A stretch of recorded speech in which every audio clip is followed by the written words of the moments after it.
Industri baja ini memiliki peran yang strategis sebagai mother of industries.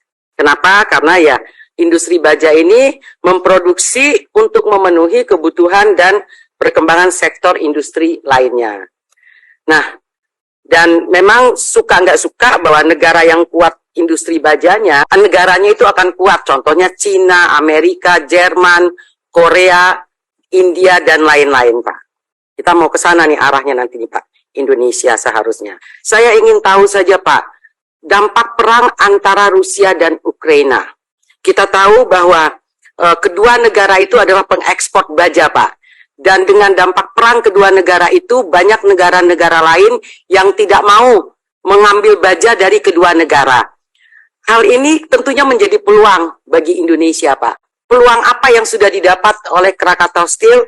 Saya mengapresiasi tadi apa yang disampaikan oleh Pak Dirut, langkah strategis melalui akta imbreng kita ya Pak ya, kita bisa meningkatkan kepemilikan saham kita dari 30% ke 50%. Menurut saya luar biasa karena hal ini peningkatan saham, kepemilikan saham ini sudah berlangsung dari tahun 2016 dan Pak Dirut berhasil pada bulan November yang lalu baru bakal setelah tahun di agreement kita nih, di kontrak kita dengan mereka. Apakah kita bisa menambah saham kita lagi? Misalnya restrukturisasi dari Krakatau Steel ini selesai. Apakah dimungkinkan kita untuk menambah kepemilikan kita di Krakatau Posko ini, Pak? Selalu bisa, Ibu Evita, karena ini kan sebenarnya ada di mana? Di Indonesia, ya. Tetapi kan kita juga mesti ada perimbangan.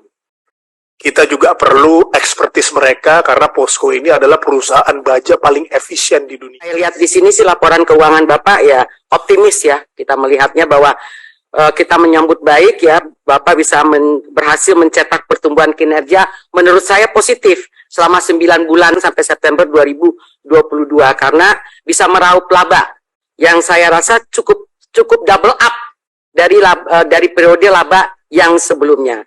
Tentunya kita berharap Krakatau Steel terus melakukan transformasi Pak dan efisiensi di segala lini.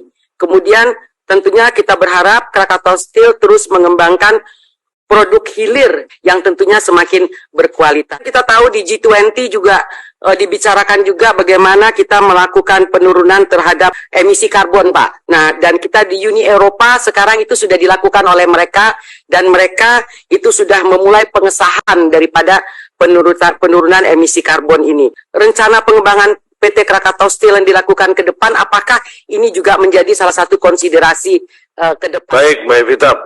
Rupanya bahannya lengkap juga, Mbak Evita. Kita ini kan akan ada pembangunan IKN. Berapa persen dari kebutuhan baja yang akan dipegang oleh Krakatau Steel, Pak? Jadi kebutuhan untuk IKN itu kami sudah menghitung sekitar 9,7 juta ton total.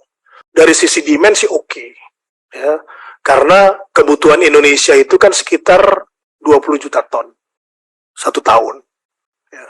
Tetapi ini kan dibagi atas beberapa tahun. Pertanyaan Bu Evita ini sudah semua insya Allah. G20 sudah saya jawab kaitan emisi karbon, produk hilir, KS terus transformasi, Mbak. Masih panjang perjalanan pembayaran hutangnya, tapi we are on the right direction.